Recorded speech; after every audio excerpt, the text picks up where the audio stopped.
નમસ્કાર વિદ્યાર્થી મિત્રો, ધોરણ 10 સામાજિક વિજ્ઞાન ની અંદર ચેપ્ટર નંબર 1 ની અંદર અગર સૌથી પહેલા ચેપ્ટર આપણે આપેલું છે એ છે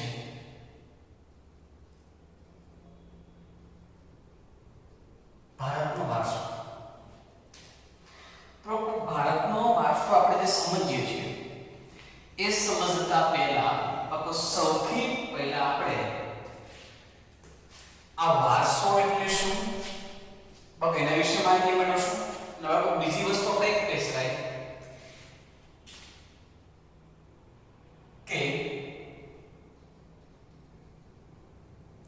સંસ્કૃતિના સંદર્ભમાં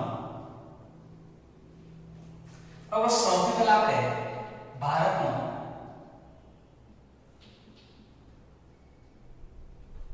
પરિચય મેળવવાનો છે. બરાબર, આ પ્રશ્ન આપણને બે ગુણની અંદર આ પ્રશ્ન પૂછાય છે કે ભાઈ સંસ્કૃતિના સંદર્ભમાં ભારતનો પરિચય આપો.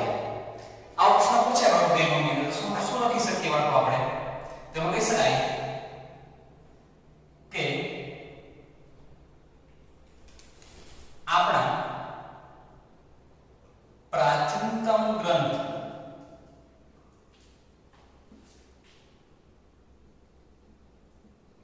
વિષ્ણુ પુરાણમાં ભારત માટે એક શબ્દ પ્રયોજવામાં આવ્યો છે, પ્રયોગ કરવામાં આવ્યો છે શબ્દનો, અને એ હતું ભારત માટે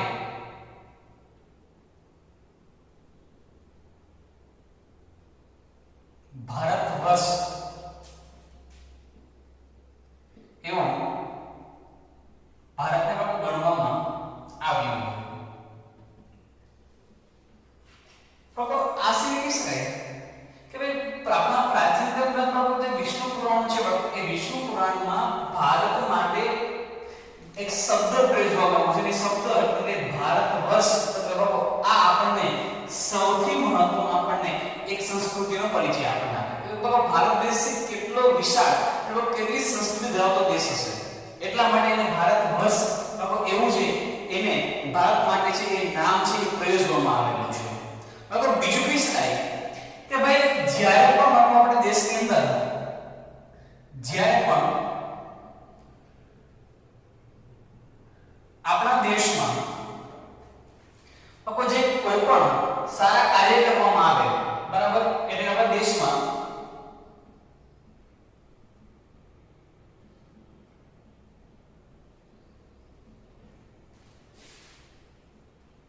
ત્યારે સૌથી પહેલા આપણે એક સંકલ્પના લઈએ છીએ. એ સંકલ્પના છે લઈએ છીએ આપણે. એ સંકલ્પનામાં પણ ભારત માટે ઘણા બધા શબ્દોનો પ્રયોજવામાં આવે છે. સંકલ્પમાં કયા શબ્દ પ્રયોજવામાં આવે છે? તો ભારતને ભારત વર્ષ, ભરતખંડ, આર્યદ્વીપ, આર્ય વર્ષ અને જંબુદ્વીપ એવું છે, બરાબર.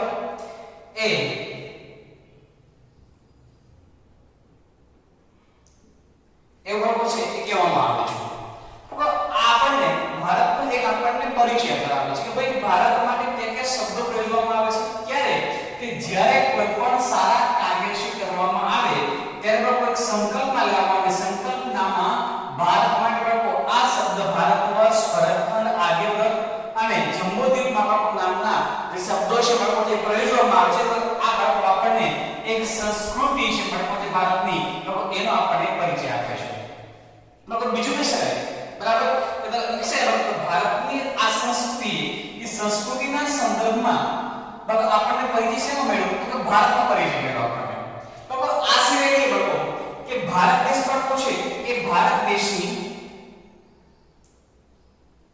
પૂર્વ,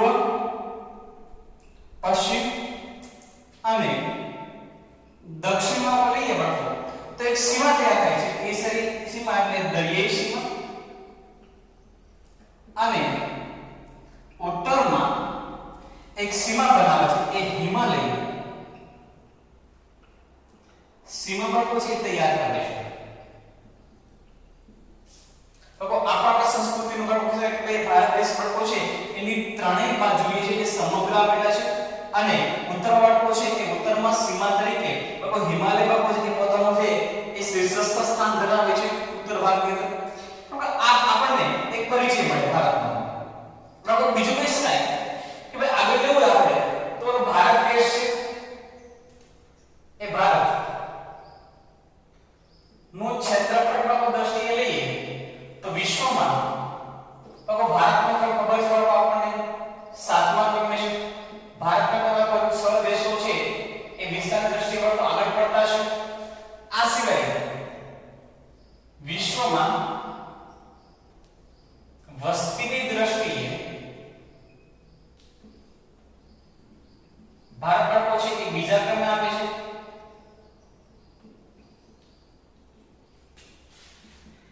આ બધી બાબતો છે બાળકો એ સંસ્કૃતિના સંદર્ભમાં આપણને બાળકો છે એ ભારતનો ખ્યાલ આપે છે.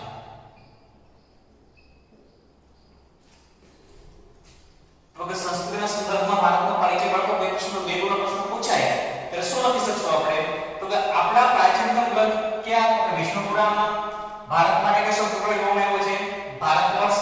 ભારતવર્ષ જ્યારે પણ આપણા દેશમાં કોઈ પણ સારા કાર્યની શરૂઆત કરવામાં આવે શુભ કાર્યની પણ શરૂઆત કરવામાં આવે ત્યારે આપણે સંકલ્પના લઈએ છીએ. એ સંકલ્પના માં ભારત માટે પણ કહી શકાય કે 4 શબ્દો છે એનો પ્રયોગ કરવામાં આવે છે.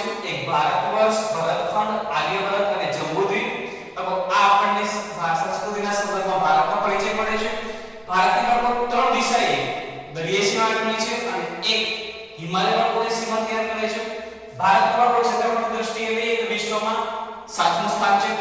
વિશ્વમાં વસ્તીની દ્રષ્ટિએ બાળકો ભારત દેશ છે બરાબર. એ બાળકો કહી શકાય કે વિશ્વમાં ભારત દેશ છે એ બીજા ક્રમે આવે છે.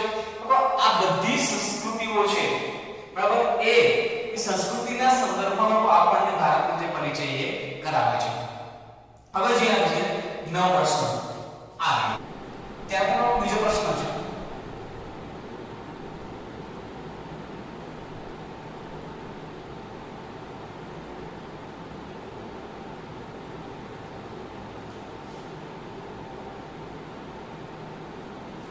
ભારતની બાબત જે સંસ્કૃતિ છે એ બાબત સંસ્કૃતિની વિશેષતા શું છે આવો પ્રશ્ન છે એ બાબત બે ગુણનો પ્રશ્ન પૂછાય છે. તો ભારતીય સંસ્કૃતિ અને ભારતની જે સંસ્કૃતિ બાબત છે એની વિશેષતાઓ છે કે તો કહી શકાય કે ભારતની બાબત જે સંસ્કૃતિ છે એ ભારતની સંસ્કૃતિ એક તો પહેલા વિવિધતાવાળી, ભવ્ય બરાબર સમૃદ્ધ છે. એ ભારતની સંસ્કૃતિ છે. એટલે કે ભારતની બધી સંસ્કૃતિ છે એ સમૃદ્ધ, વૈવિધ્યસભર અને ભવ્ય છે. તો બીજું કહી શકાય કે ભારતની સંસ્કૃતિ છે એ સંસ્કૃતિ શાંતિપૂર્ણ અને વેપારને ભરેલી સંસ્કૃતિ છે. ભારતીય સંસ્કૃતિ શાંતિપૂર્ણ ભારતના લોકો તમે જો હંમેશા આપણે વિદેશી પ્રજાઓ છે કે વિદેશી પ્રજાઓ જેટલી પણ આવી છે બરાબર અંગ્રેજો પહેલાના સમયની અંદર ઘણી બધી વિદેશી પ્રજાઓ છે એ ભારત ઉપર એને આક્રમણ કર્યું છે. વિદેશી પ્રજાઓ છે એ ભારત દેશની અંદર આવેલી છે બરાબર. પછી એવા નિગ્રીડો હોય, ઓસ્ટ્રોલેડ હોય, મોગોલાઇડ હોય બરાબર, આર્મેનોઇડ હોય, આ દ્રવિડો હોય આ બધી પ્રજાઓને ભારત છે બરાબર એ અપનાવેલી છે. તો એટલા માટે કહી શકાય ભારતીય સંસ્કૃતિ છે એ શાંતિપૂર્ણ સંસ્કૃતિ છે અને ભારતીય સંસ્કૃતિ બાળકો છે એ લોકો આપણે અત્યારથી નહીં પણ આજે પ્રાચીન સમયની અંદર એના ઘણા બધા અવશેષો એવા છે કે પ્રાચીન સમયમાં આપણો દેશ છે એ આપણો દેશ બીજા દેશો સાથે હંમેશા વેપારિક સંબંધોથી હંમેશા માટે જોડાયેલો છે. એટલા માટે કીધું છે કે ભારતીય સંસ્કૃતિ એટલે શાંતિપૂર્ણ અને વેપાર ને વહીવટ સંસ્કૃતિ છે. બીજું તો ભારતીય સંસ્કૃતિ છે એ ભારતની સંસ્કૃતિ એટલે કે ભારતીય સંસ્કૃતિ એટલે સત ચિત અને આનંદી સંસ્કૃતિ છે. તો હંમેશા માટે સત્ય બોલનારી, બરાબર, સત્યનો હંમેશા માર્ગ અપનાવનારી, હંમેશા લોકો ચિંતન કરતી અને હંમેશા લોકો આનંદમય અને પ્રફુલ્લિત વ્યક્તિત્વ પ્રજા હોય તો એ પ્રજા એટલે ભારતીય પ્રજા એટલે ભારતીય સંસ્કૃતિ બાળકો છે એ ભારતીય સંસ્કૃતિ હંમેશા માટે આપણને પ્રફુલ્લિત કરે છે, હંમેશા માટે લોકો સત્યને માર્ગે લઈ જાય આપણને હંમેશા માટે અને ચિંતન કરાવે તો એવી કોઈ સંસ્કૃતિ હોય તો એ સંસ્કૃતિ એટલે ભારતીય સંસ્કૃતિ. તો આ સિવાય હજી પણ આપણે લખી શકીએ આપણે કે ભાઈ ભારતની સંસ્કૃતિ એટલે શું? એટલે કે સંસ્કૃતિ તો ભારતની જે સંસ્કૃતિ છે બે મહત્વના આપણને મૂલ્યો આપેલા છે. અહિંસા, બીજું બાબત છે શાંતિ. તો આ અહિંસા ની જે શાંતિ છે, બરાબર, એ અહિંસા અને શાંતિ ના બાબત જે કે મૂલ્યો છે એ બાબત મૂલ્યો ખાલી માત્ર આપણે નહીં, આ બંને મૂલ્યો છે બાબત એ વિશ્વએ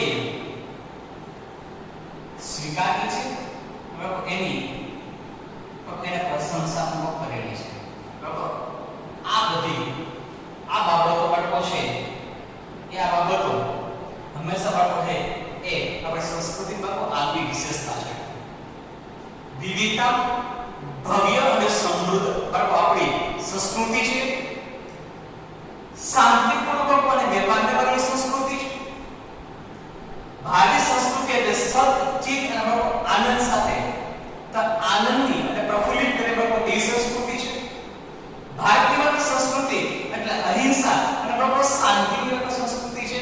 બાળકો જેને બાળકો છે બાળકો આવા જે બાળકો જે સંસ્કૃતિ આપણા મૂલ્યો આપેલા છે બાળકો જેમણે બાળકો વિશ્વએ સ્વીકારેલા છે, બરાબર, અને વિશ્વ બાળકો એની પ્રશંસા કરેલી છે. તો બાળકો એનો મીનિંગ એવો થયો બાળકો ભારતની સંસ્કૃતિ છે બાળકો જેટલી પણ બાળકો એની ગણના છે બાળકો જેટલા પણ એના વખાણ કરીએ બાળકો એટલા હંમેશા માટે બાળકો ઓછા કહી શકાય. કારણ કે બાળકો સંસ્કૃતિ છે, બરાબર, એ આપણી સંસ્કૃતિ છે, ભારત દેશની બાળકો સંસ્કૃતિ છે.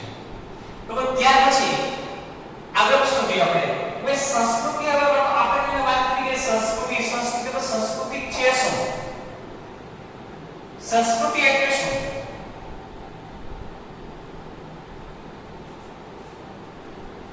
તો સંસ્કૃતિ એટલે એમ કે શકાય બાળકો બે વ્યક્તિ આપણને કદાચ પ્રશ્ન પૂછે આપણને બે ગ્રુપની અંદર તો શું લખી શકીએ આપણે? તો એ સંસ્કૃતિ એટલે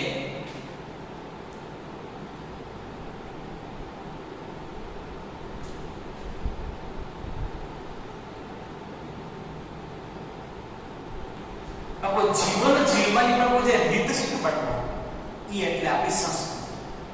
બાળકો આપણે જીવન કેવું જીવવું છે, કેવું જીવન જીવીએ છીએ બાળકો એ આપણે આપણી સંસ્કૃતિથી બાળકો આપણને ખબર પડે. બાળકો આપણે માટે કીધું છે કે ભારત દેશ એટલે શાંતિપૂર્ણ, બરાબર, અને બાળકો વેપારને ભરેલી છે એ સંસ્કૃતિ બાળકો છે. તો બાળકો આના પરથી આપણને એ સમજાય કે ભારત દેશે બાળકો જે પ્રમાણે બાળકો જીવન જીવા છે લોકો બાળકો એના પરથી બાળકોની સંસ્કૃતિની ઓળખ થાય. તો બાળકો એનો મીનિંગ એવો થયો કે સંસ્કૃતિ એટલે શું? તો સંસ્કૃતિ એટલે જીવન જીવવાની રીત. તો બીજા શબ્દમાં કહી શકાય કે સંસ્કૃતિ એટલે શું? તો એમ કહી શકાય કે સંસ્કૃતિ એટલે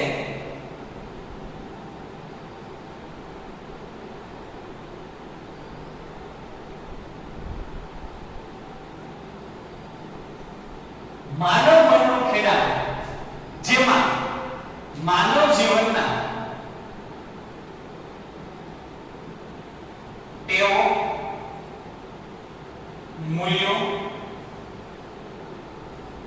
આચાર વિચાર, રહેણીકરણી,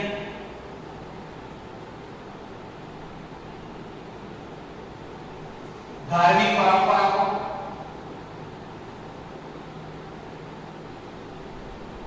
વગેરેને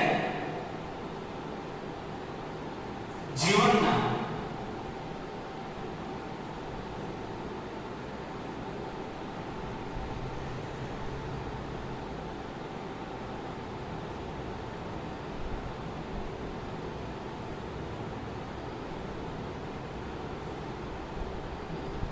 જીવનના ઉચ્ચતમ ધ્યેય સુધી લઈ જતા આદર્શોનો આપણે સરવાળો છે ને એ સરવાળો બરાબર એટલે આપણી સંસ્કૃતિ. બરાબર બીજી રીતે સમજીએ આપણે માનવ મનનો ખેડાણ. બરાબર માનવી છે એ માનવીના બરાબર મગજની અંદર બરાબર એ પોતાના મનની અંદર બરાબર જે પ્રમાણે જીવન જીવે છે, જે પ્રમાણે રહે છે, બરાબર જે પ્રમાણે ટેવો એની છે, બરાબર એ જે પ્રકારના મૂલ્યો છે, બરાબર જે પ્રમાણે એની ધાર્મિક પરંપરાઓ છે, ધાર્મિક માન્યતાઓ છે, બરાબર રીત રિવાજો છે, આ બધી જ બાબતો શું કરે આપણને બરાબર આ બધી બાબતો આપણા જીવનને ઉચ્ચતમ ધ્યેય સુધી આપણને લઈ જાય છે. તો એનો મીનિંગ એવો થયો બરાબર કે આ બધાનો આપણે સરવાળો કરીએ ને બરાબર બરાબર આ સરવાળો એટલે બાળકો આપણી સંસ્કૃતિ બાળકો છે.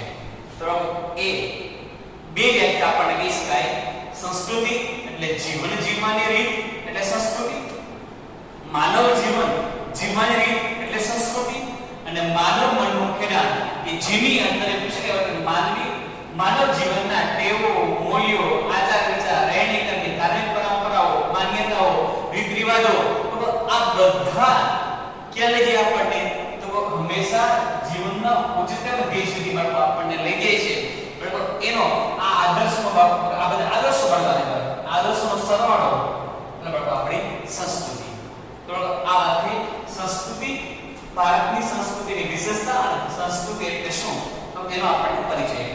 હવે જોઈએ પછીનો નવો પ્રશ્ન. તો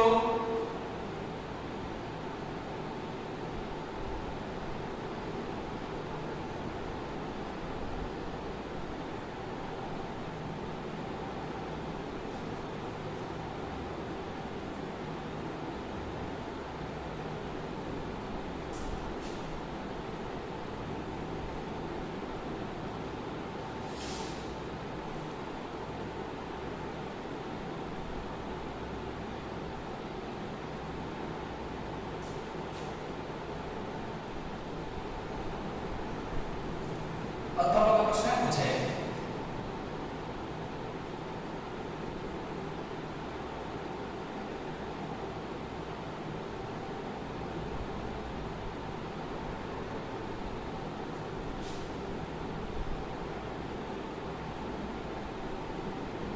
કોને મહત્વની ભૂમિકાઓ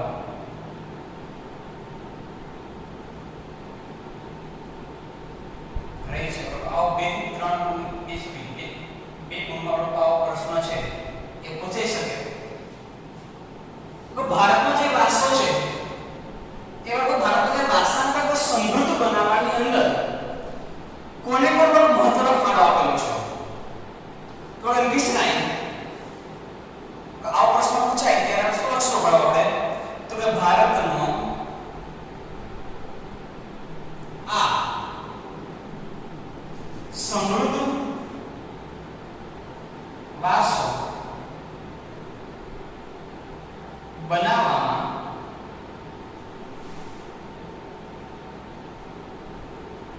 પ્રાચીન કાળથી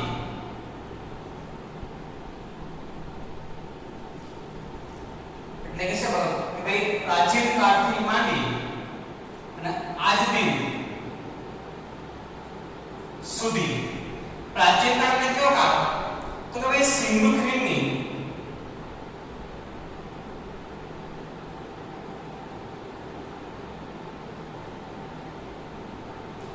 સિંધુ ખીણની પર સંસ્કૃતિ છે એ સિંધુ ખીણની સંસ્કૃતિના લોકોથી માંડી આજ દિન સુધીના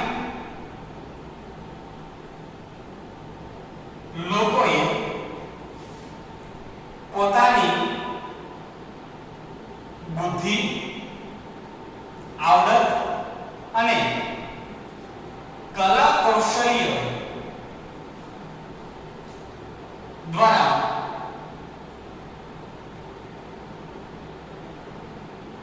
ભારતના આ વારસાને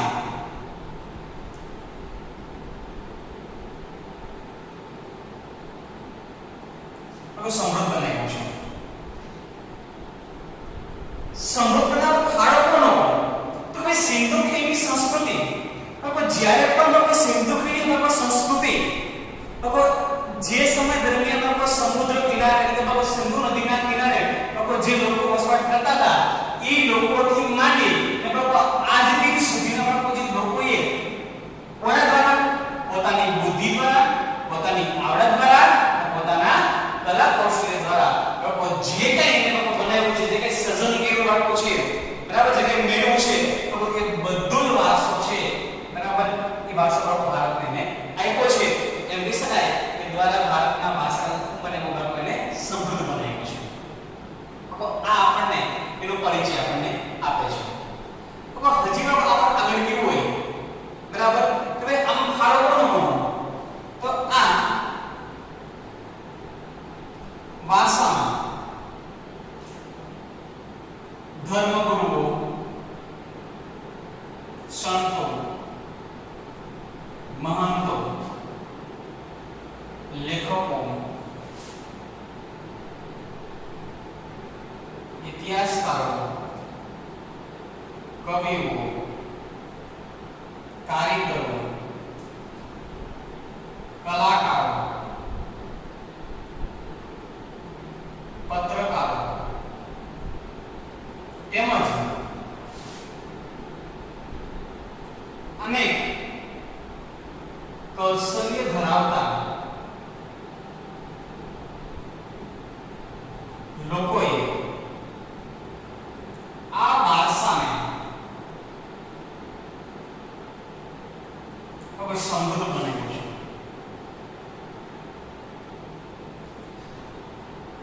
એમ કહી શકાય કે ભાઈ ધર્મગુરુઓ છે, સંતો છે, મહંતો છે, લેખકો બાળકો છે, કવિઓ છે, બરાબર, ઇતિહાસકારો છે, લેખકો છે, બરાબર, આ કારીગરો છે, કવિઓ છે, કલાકારો છે, પત્રકારો બાળકો છે, આ બધા લોકો ભારતના વારસાને બાળકો છે એ સમૃદ્ધ બનાવવા બાળકો એ પોતે કામ કરેલું છે. તો આ સિવાય વિદેશથી આવેલી જે પ્રજાઓ છે એ પ્રજાઓના ધર્મ છે, એની ભાષા છે, રીત રિવાજો છે, માન્યતાઓ છે, પરંપરાઓ છે,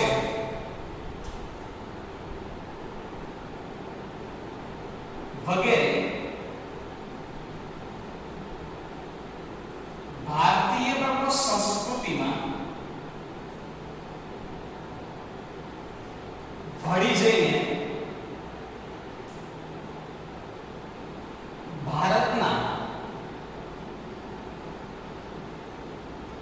આ વારસાને એક ભાતીગળ વારસાનું એને સર્જન કર્યું છે. તો શું કામ કર્યું? જો કે વિદેશથી ઘણી બધી પ્રજાઓ ભારત દેશની અંદર આવી, વિદેશમાંથી જે પ્રજાઓ ભારત દેશની અંદર આવેલી છે એ બધી પ્રજાઓ છે એના ધર્મ અલગ અલગ હશે, એની ભાષા અલગ અલગ હશે, એની બોલીઓ અલગ અલગ હશે, એની રીત રિવાજ અલગ અલગ હશે, એની પરંપરાઓ અલગ હશે, એની ધાર્મિક માન્યતાઓ અલગ અલગ હશે. આ બધી જે ભારતીય સંસ્કૃતિમાં ભળી ગઈ, ભારતીય જે સંસ્કૃતિ હતી એમાં ભળી જવાને કારણે એક નવી જ ભારતીય જે સંસ્કૃતિઓ વાળો છે એ સંસ્કૃતિ વાળો બનાવી આ સંસ્કૃતિનો વારસો વાળો છે એ ભારતને વાળો એને આપેલો. અને એમ કહી શકાય કે વિદેશી પ્રજાઓએ પણ આ ભારતીય સંસ્કૃતિએ સંસ્કૃત કહી શકાય આ વારસો સમૃદ્ધ બનાવવાની અંદર આ વિદેશી પ્રજાઓ છે એનું પણ મહત્વ છે ઘણું બધું છે રહેલું બાળકો છે. તો આ સંદર્ભમાં આપણે આ પ્રશ્ન પર લખી શકીએ આપણે. તો ત્યાર પછી પ્રશ્ન લઈએ વારસો એટલે શું? તો કે વારસો એટલે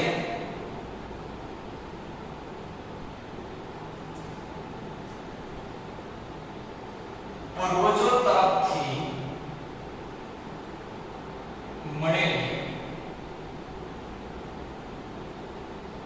અમૂલ્ય ભેટ એટલે બાળકો વારસો. બીજી વ્યાખ્યા આપી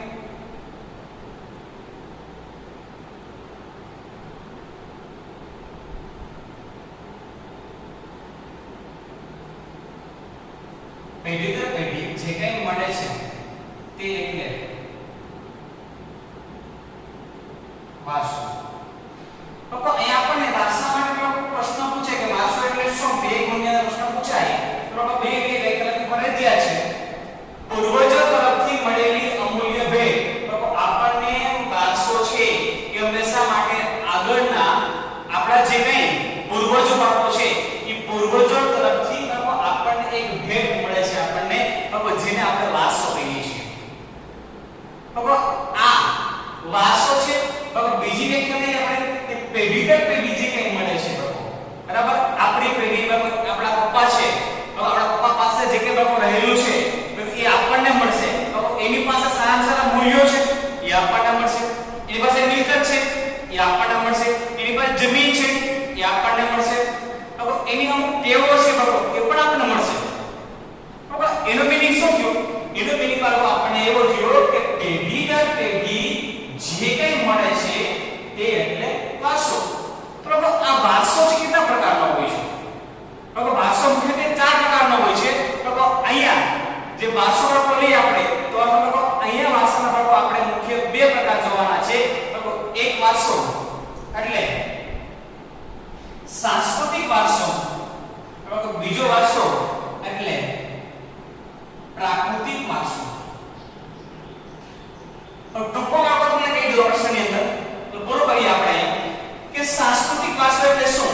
સાંસ્કૃતિક વારસો એટલે માનવીએ પોતાની બુદ્ધિ ક્ષમતા પ્રમાણે પોતાની આવડત પ્રમાણે પોતાના કલા કૌશલ્ય પ્રમાણે જે કાંઈ મેળવ્યું છે જે કે સર્જન કર્યું એ એટલે સાંસ્કૃતિક વારસો. પ્રાકૃતિક વારસો એટલે શું? તો પ્રકૃતિ અને માનવ જીવન વચ્ચે જે સંબંધ છે બરાબર એ સંબંધ એટલે પ્રાકૃતિક વારસો. એટલે કે પ્રકૃતિ અને માનવ જીવન વચ્ચેનો સંબંધ એ સંબંધનું એક સ્વરૂપ એટલે પ્રાકૃતિક વારસો એટલે પ્રકૃતિ. પછી બાબત એની અંદર કહી શકાય આપણે કે જંગલો છે, પર્વતો છે, ઉચ્ચ પ્રદેશો છે, મેદાનો બાળકો છે. તો આ બધી બાબતોનો સમાવેશ છે એ આપણે પ્રાકૃતિક વારસા કરશું. એના વિશે આપણે વિસ્તૃતમાં આપણે અભ્યાસ કરીશું. તો આ વાત થઈ બરાબર વારસા વિશે. તો આવતીકાલે આપણે